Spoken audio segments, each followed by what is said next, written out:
So let's talk mold and mold exposure and how do we actually end up with mold illness, mold toxicity issues. So hi, I'm Megan. I'm a nutritional therapy practitioner and functional blood chemistry specialist, and our practice does a lot of work with mold illness, mold toxicity, MCAS, mast cell issues, histamine type issues. And here's the thing. So mold in and of itself is not terrible. Our body has natural defense mechanisms that help to get out toxins in general. This is heavy metals, environmental toxins, and mold.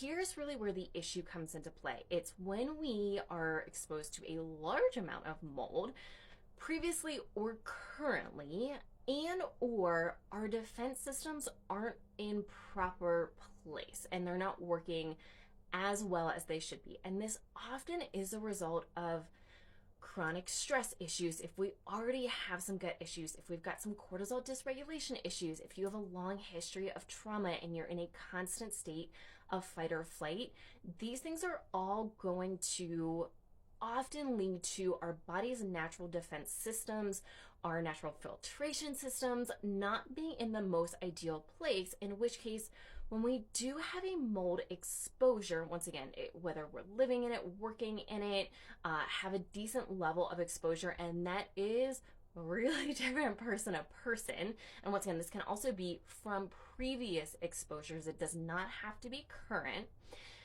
This is where the issues come into play, when our body can't keep up with everything. And that's how we end up with mold issues. That's how we end up with heavy metal issues, is when these our natural defense systems are already down, or the level of exposure is so high that our body cannot keep up. And this is where testing obviously can become huge and be a huge tool for us to understand, okay, what are our actual mold levels, what else is going on in our body. And this is, we always start with blood work. If you want to look for mold in particular, our favorite test is an organic acids test. Yes, you can do a mycotoxin test as well.